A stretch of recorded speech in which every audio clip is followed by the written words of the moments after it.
Olá, seja bem-vindo, seja bem-vinda a mais um episódio do J-Cast Preciso Saber, o podcast da Academia Judaica.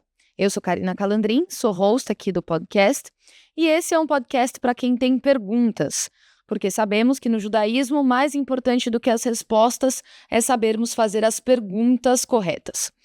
Neste episódio, temos a honra de receber o rabino Marcelo Hittner, que é rabino pelo Seminário Rabínico Latino-Americano, formado em Sociologia pela Universidade de Belgrano e recebeu o título de doutor honoris causa em Teologia pelo Jewish Theological Seminary.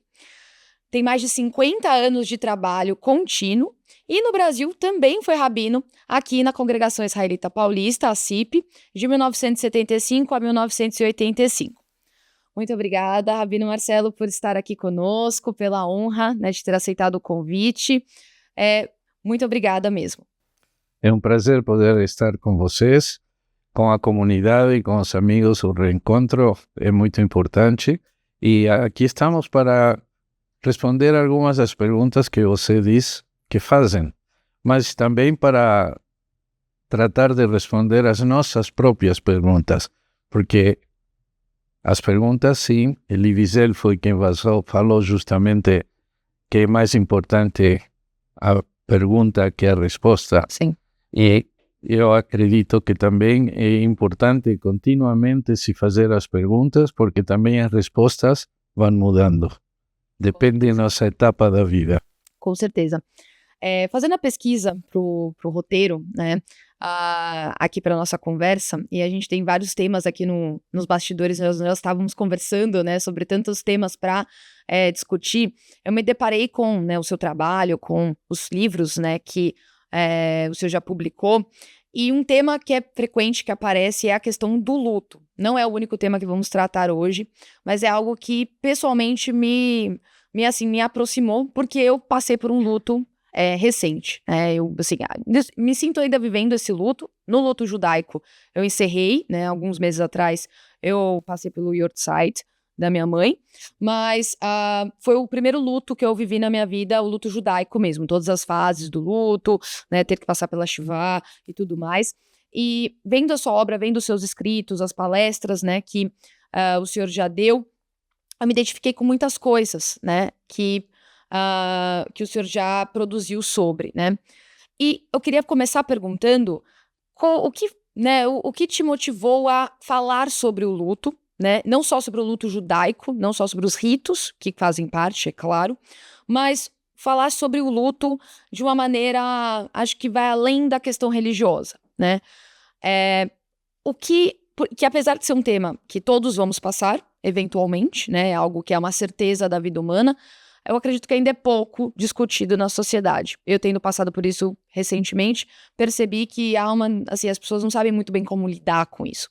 Então, o que te motivou a falar sobre isso, a abordar esse tema que ainda as pessoas têm uma restrição sobre? Justamente tudo o que você falou. O que me levou foi primeiro o próprio trabalho pastoral,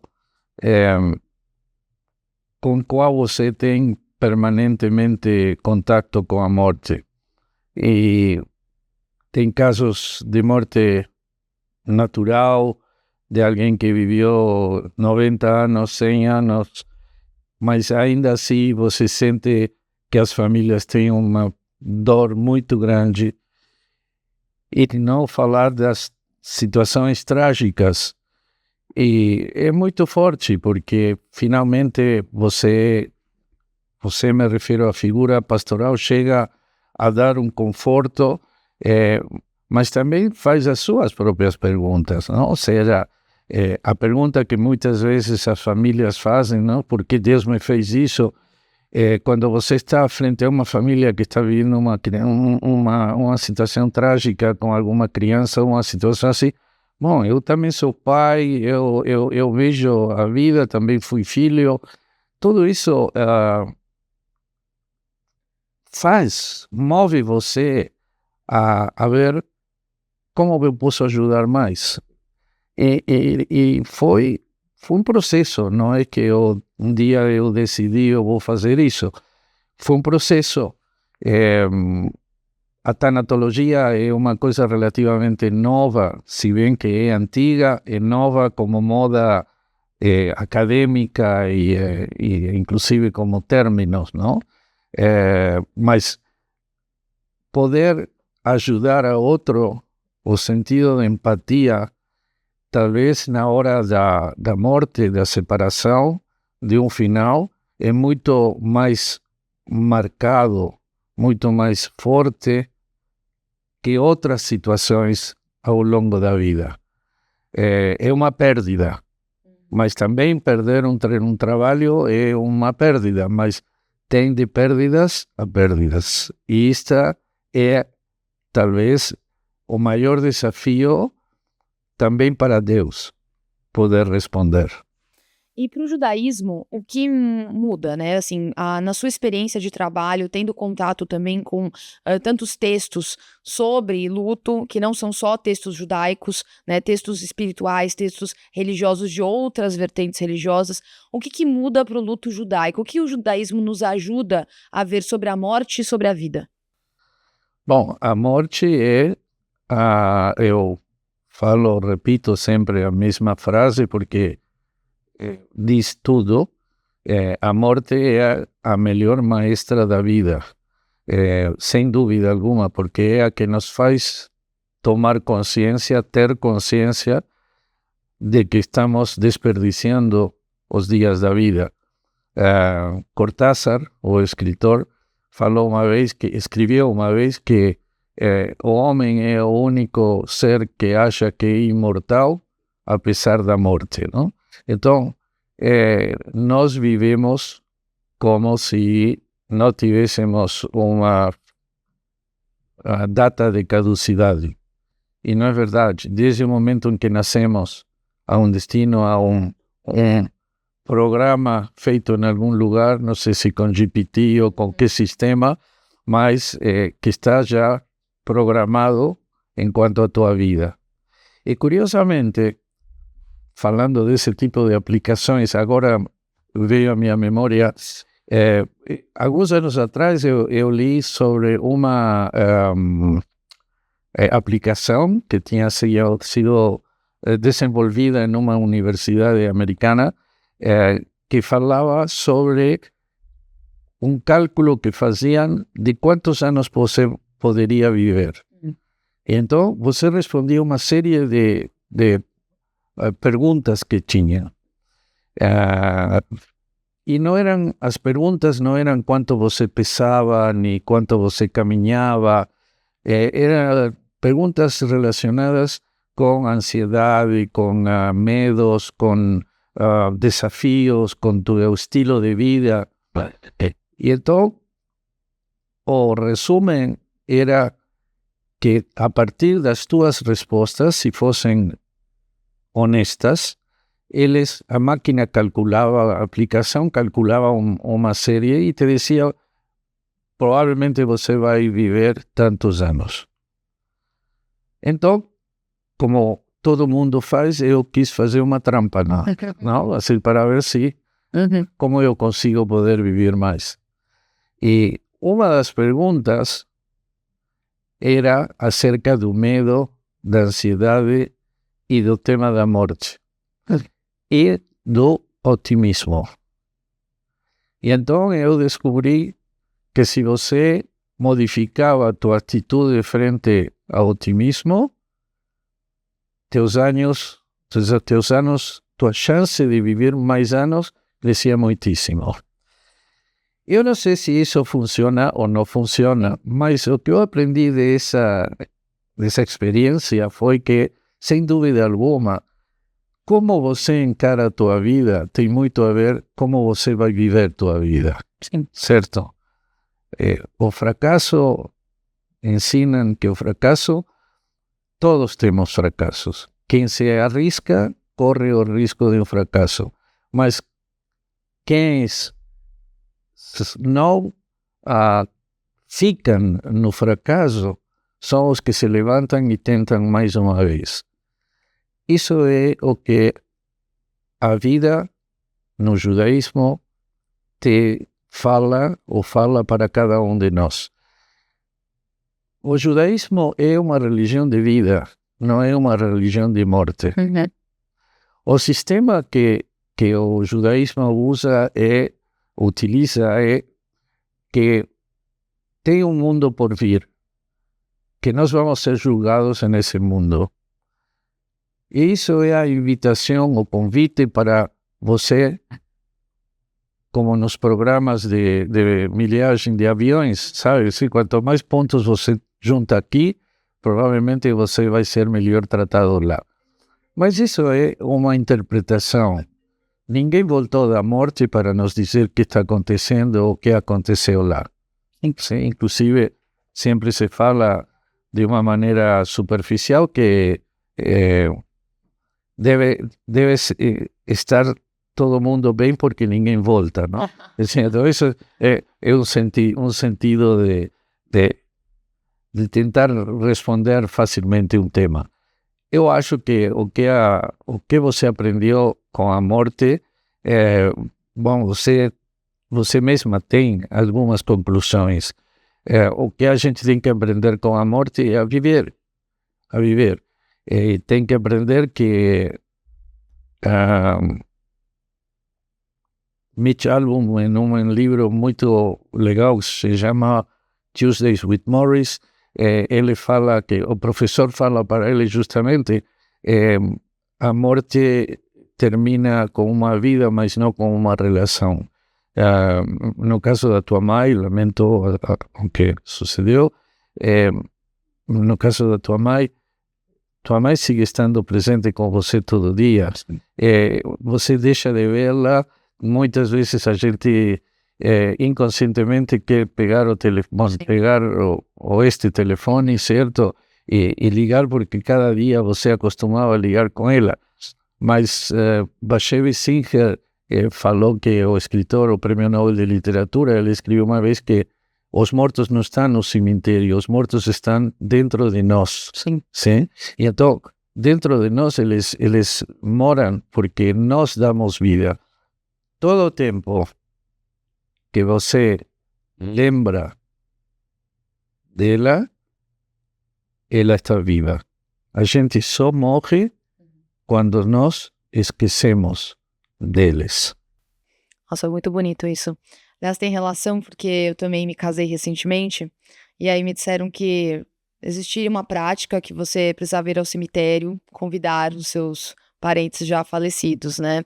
E me falaram, não, você tem que ir ao cemitério. E ambos meus pais já faleceram. Então, falaram assim, você tem que ir no cemitério convidar seus pais. E eu fiquei pensando, não faz muito sentido na minha cabeça, porque eles estão comigo, né? Então, eles não estão no cemitério. Então, assim, eu não preciso ir ao cemitério convidar, eles já estão convidados, né? Porque eles estão comigo. Então, assim, eu não fui ao cemitério convidá-los, eu não sei se eu fiz errado, mas na minha cabeça, assim, eles já estavam automaticamente convidados para o meu casamento, né? Olha, essas são tradições, Sim. não são leis, são costumes.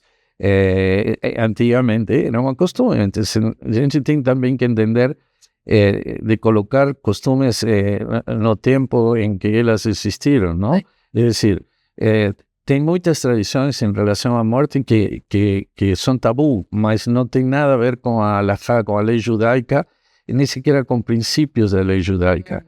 Eu vou te dar um exemplo disso.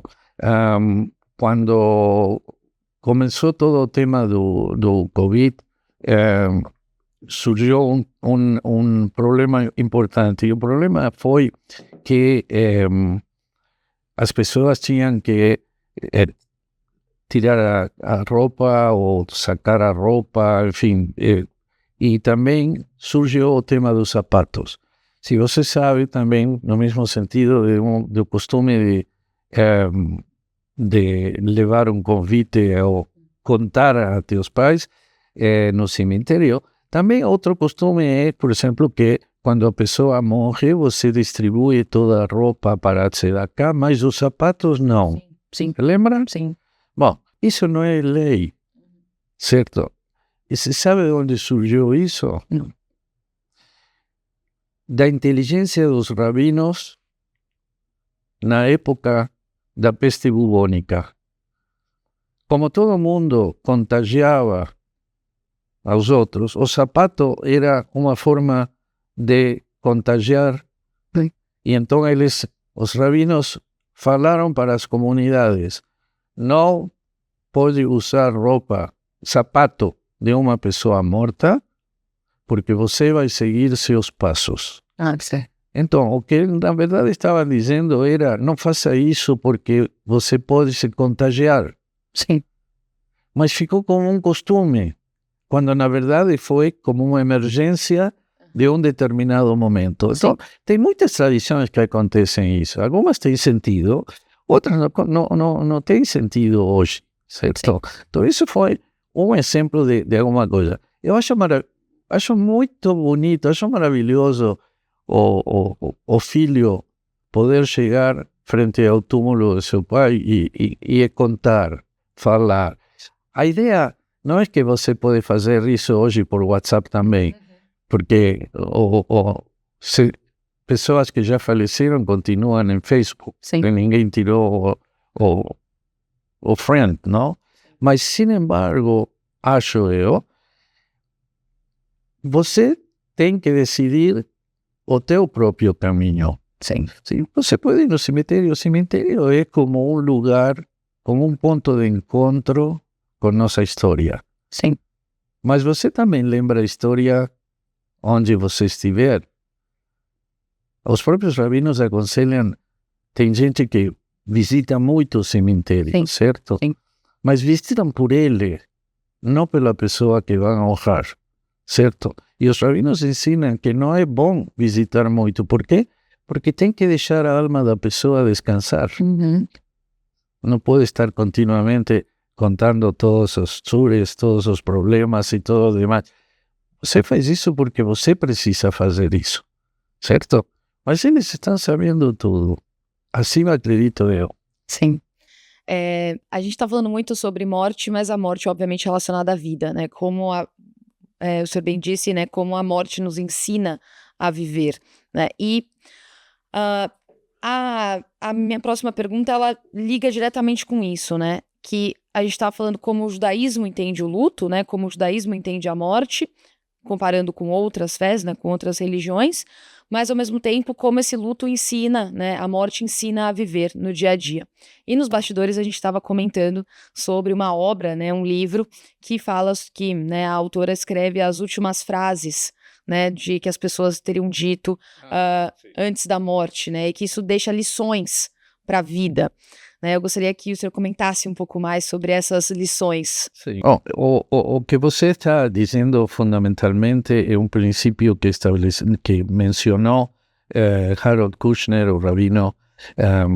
Também tive a honra de que fosse meu mestre em algumas temporadas. Quando ele falou que quem não teve um encontro com a morte, um contato, algum conhecimento sobre a morte, não pode dizer que ha vivido plenamente. É uma parte nossa. Mas a morte, como eu te falei no começo, insisto, é a mestre da vida. Então, o que aprendemos da vida? E o que eu te comentei no começo também, que era isto que você está mencionando, é justamente um texto que eu li sobre uma enfermeira, não lembro o nome dela, não lembro o nome, a história que ela conta, acho que é um livro inclusive, se não me engano é inglesa, não americana, inglesa, e ela trabalhava em cuidados paliativos, ou seja, as pessoas que estão a momentos estão na fase final da sua vida. E ela conta que ela trabalhava especialmente de noite e que muitas vezes, no começo, ela se preocupava por toda a parte técnica, não? É decir, ver os signos vitais e todo este sentido. Mas que lentamente ela começou a perceber que o mais importante era ouvir. E essa é a primeira ensinança na vida. Não é tão importante falar como ouvir. Ouvir e escutar. Sim? Porque ouvir é uma coisa e escutar é outra. E então ela entendeu que era importante isso e começou a elaborar algumas perguntas e depois de um tempo, acho que ela menciona mais de 300 casos, não? Donde ela percebeu que tinha alguns temas ou algumas frases, alguns pensamentos que se repetiam como pontos principais, digamos. A grande maioria dessas pessoas se reduziam as últimas frases a 5 ou 6 ou 7 temas. E ela, então, fez um livro onde ela explica cada uma dessas respostas ou dessas expressões da pessoa como seu último ato de fé. É por isso eu te falei no começo que falar da morte não significa não falar da vida, ao contrário, justamente tudo o que podemos aprender da morte é para aplicar na vida, não? Então, por exemplo, uma das frases que elas falam era nessas confissões, não, essas revelações que ela tinha, e ela a primeira dos pontos dizia eu devia ter amado mais e de forma diferente. Então esse era um ponto que ela disse. E a que se referia? Ela se referia a que não falava como, por exemplo, ela conta uma história que é a principal, não? De uma pessoa que falou isto, várias, mas ela toma um caso, não? Que a pessoa estava morrendo e ela falou eu devia ter amado mais e de outra forma, porque eu ganhei todas as discussões com meu irmão, mas eu perdi a relação. Então, fazia 40 anos, ou 30 e tantos anos, que ela não falava com seu único irmão. Então, na hora da morte, a preocupação dela era que ela sente que atuou de forma errada com seu irmão. E então, a enfermeira, telefonou para o irmão, e o irmão chegou a vir e conta do encontro, e depois que se abraçaram e estiveram juntos, ela morreu. É muito forte. Sim. Mas fala da vida, não da morte. Sim. Um segundo ponto que ela fala é: guardei muitas coisas para depois. E quando eu li essa frase, lembrei, na época que eu era criança, o costume nas casas era que a gente cobria o sofá, todos os móveis na sala, com plástico ou com algum outro material, como que a gente só usava a sala quando era um motivo de festa. Sim. Certo? Então ele diz que muita gente diz: eu sempre fiz isso e o momento nunca chegou. Sim. Então, a partir de aí, ela explica e nos diz: ame a vida cada dia, viva a vida cada dia, não deixa para depois. Acho que uma analogia boa disso, que uma vez eu vi na internet, é que, sei lá, quando eu era criança, todos os cadernos, ainda tem hoje, vem com uma página de adesivos. E quando eu era criança, eu sempre ficava assim, eu não vou colar esses adesivos. Eu vou guardar por um momento, porque são adesivos muito bonitos. E eu tenho esses cadernos, joguei fora, eu nem tenho mais esses cadernos e eu não usei os adesivos. Então, assim, eu acho que vai um pouco nisso, né? Então, por que você ficar guardando os adesivos? Cola logo esses adesivos, né? Porque você não sabe o dia de amanhã, né? Então, é outra analogia que diz a mesma coisa. Exato. Ou seja, a gente posterga viver, não? Ou seja, por isso teve tanto êxito Viaje Agora e Pague Depois, não? Quando, na verdade, era um engano, porque muita gente viajou e não tinha possibilidades de viajar. Mas o princípio é isso, não? Ou seja, não adiar a vida. E se você tem um fracasso, é a oportunidade de entender por que foi um fracasso e procurar outra vez.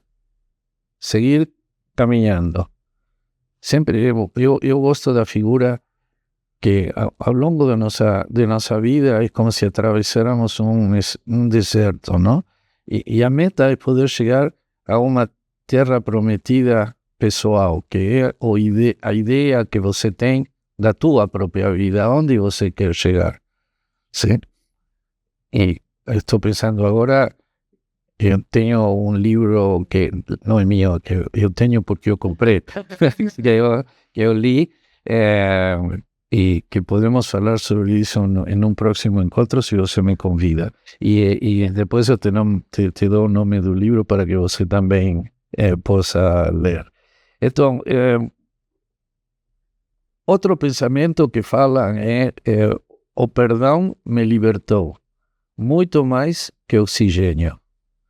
Sim? A gente deixa para amanhã. A gente pensa, o outro tem que me pedir perdão. E, na verdade, com essa forma mesquinha de pensar, afastamos as pessoas, nos fechamos nós mesmos em uma situação que não aprendemos a ver o sol e estamos preocupados permanentemente com que vai chover.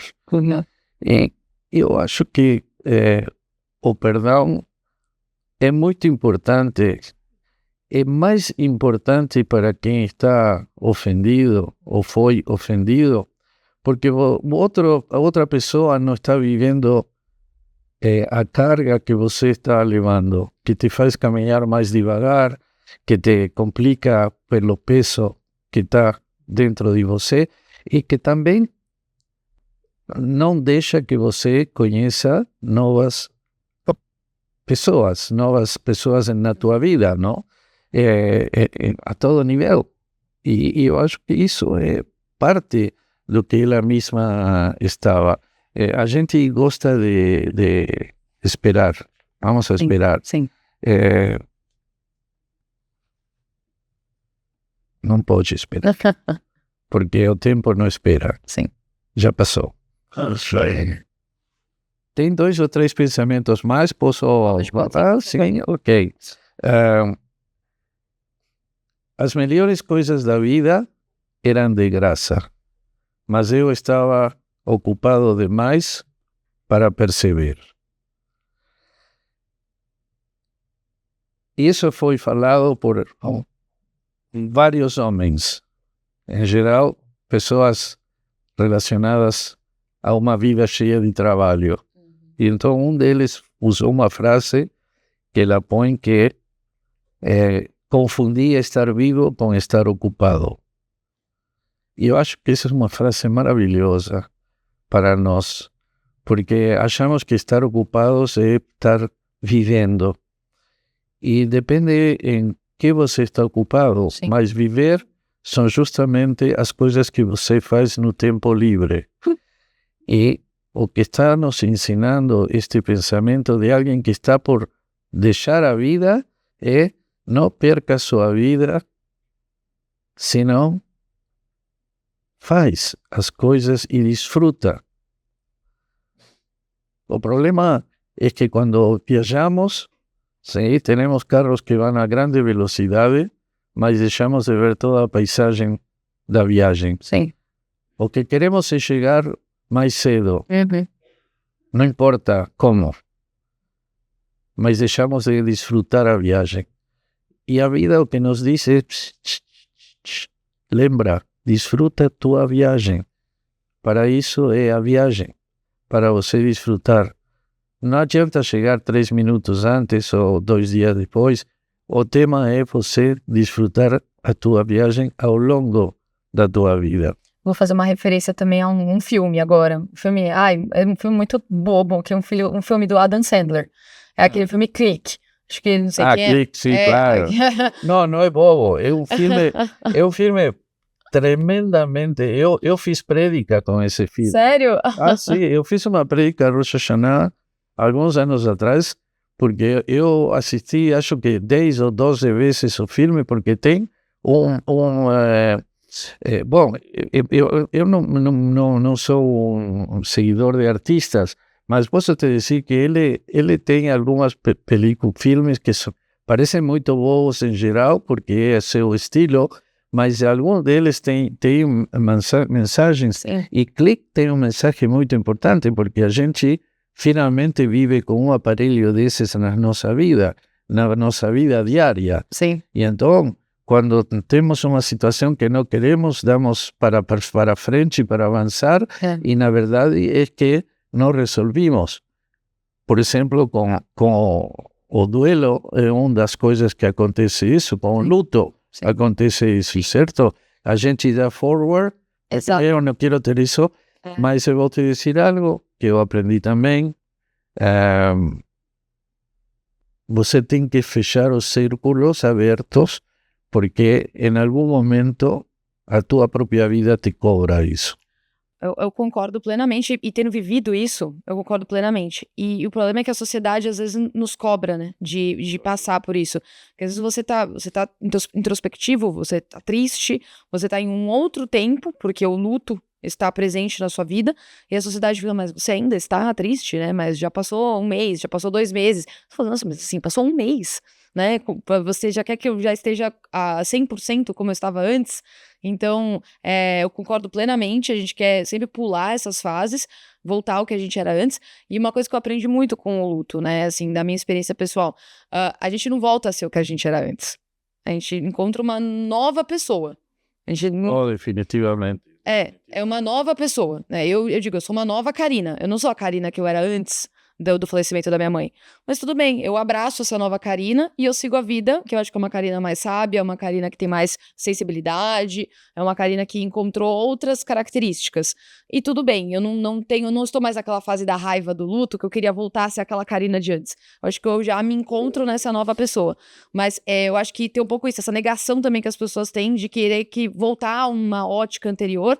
E eu acho que a gente encontra, né, a gente dá mais valor à vida, a gente dá mais valor a momentos que antes do luto a gente não dava valor, porque a vida, ainda mais hoje em dia, né, com a tecnologia e tudo, a gente quer tudo muito rápido, tudo muito para ontem, né, no imediatismo, e tudo tem o seu tempo. Eu acho que o luto ensina muito isso.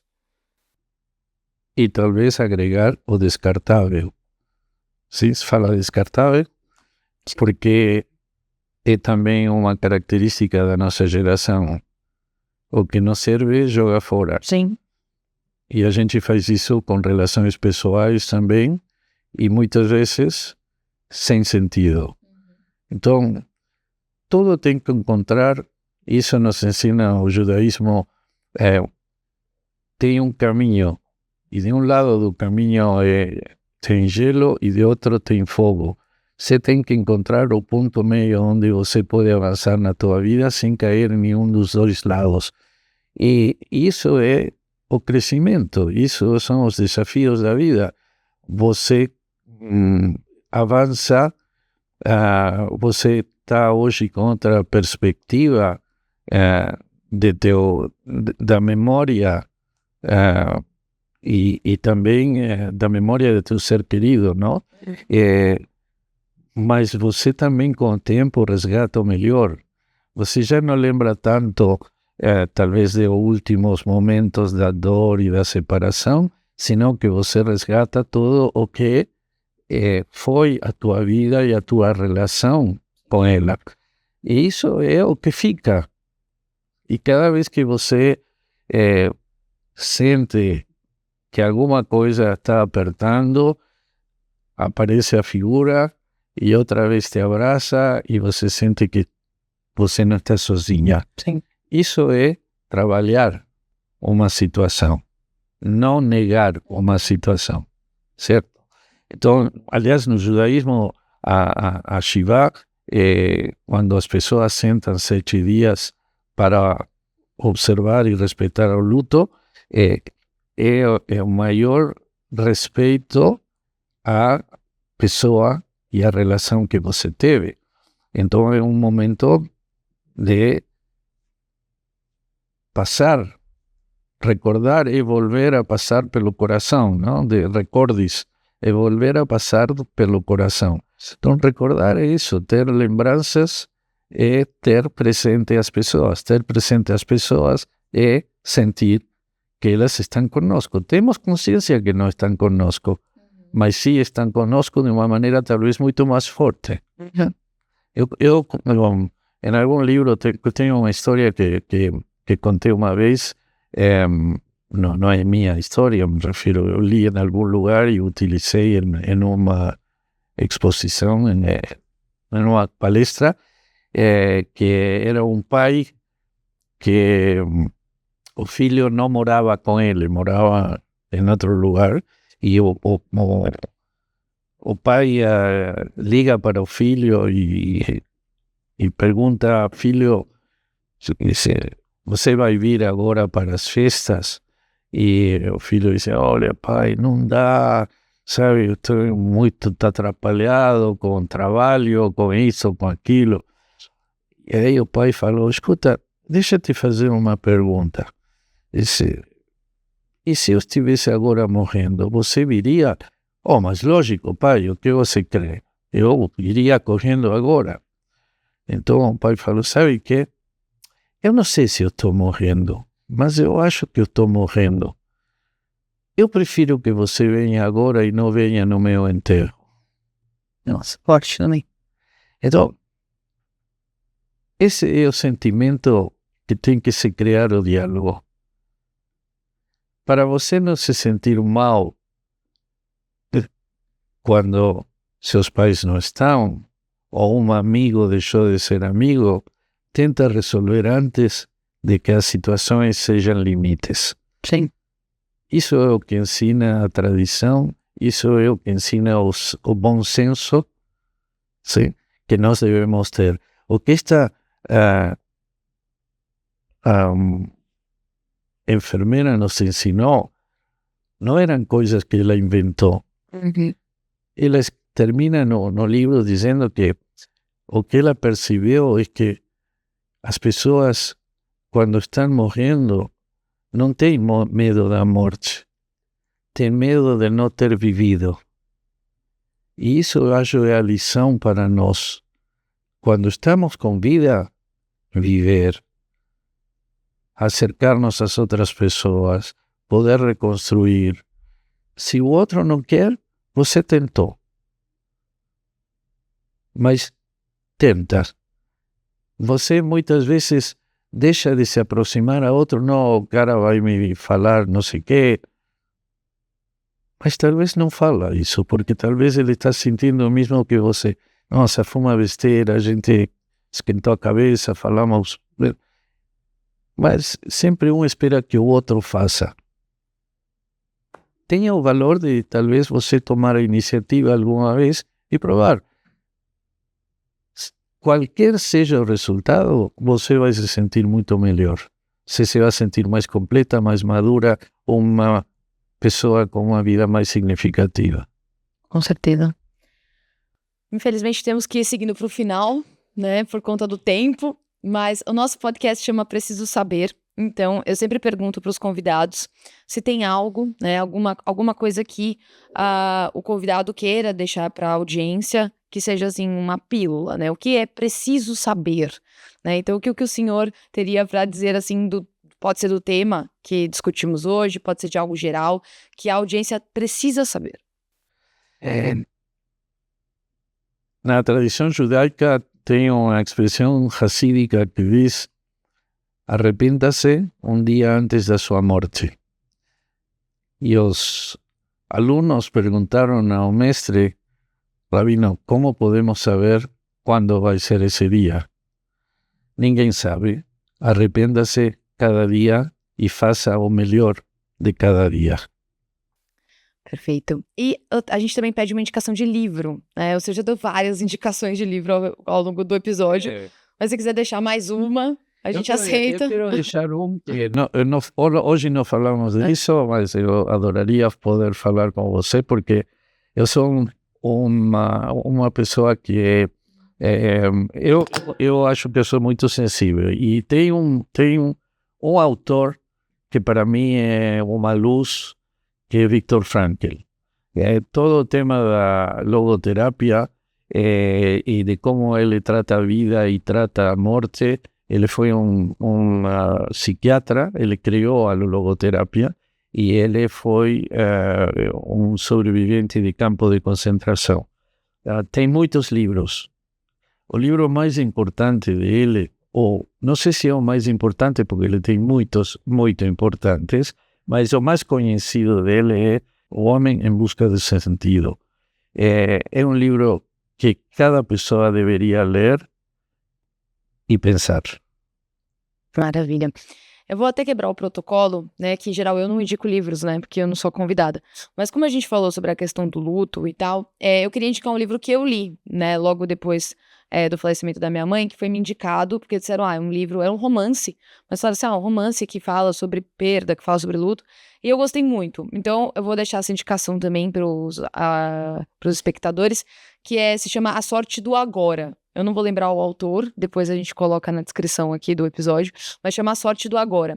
E dialoga totalmente com o que a gente discutiu aqui, né, que eu não vou dar spoilers da história, né, mas a personagem principal também tem uma perda, sofre um luto, e passa por todas as fases, né, do luto que a psicologia descreve, mas se lembra de algo que a pessoa, né, querida dizia, que era encontrar a sorte do agora, da gente ter esse agora e aproveitar esse agora. Então, eu acho que fala muito sobre esse papo que a gente teve, o que a gente discutiu, de aproveitar, né, as situações que a gente acaba postergando, que a gente acaba não aproveitando, né, os relacionamentos, as oportunidades, as situações que a gente vive no cotidiano e acaba deixando passar. Muito obrigado, Rabino, Marcelo, muito obrigada mesmo, né, por ter aceitado o convite, por esse bate-papo, que foi um bálsamo para a alma, realmente, assim, particularmente, né, eu sou suspeita para falar, mas eu amei poder conversar, foi muito bom mesmo. E você que nos acompanhou até aqui, continue seguindo a Academia Judaica, nós estamos sempre publicando novos conteúdos, novos materiais, cursos, as pílulas, né, de sabedoria que sempre estão sendo divulgadas e novos episódios aqui do J-Cast. Se você está nos ouvindo pelo Spotify, siga o podcast também para sempre receber os novos episódios. Deixe aqui 5 estrelas de avaliação, se possível. Temos também uma caixa de comentários, se você quiser deixar aqui sua opinião sobre o episódio, sugestões para novos episódios. E o mesmo vale para o YouTube. Se você está nos assistindo pelo YouTube, deixa aqui um joinha, né, um like, siga o canal da Academia Judaica e também deixe seus comentários aqui embaixo do vídeo, que é sempre muito bem-vinda a sua opinião. Muito obrigada e até a próxima.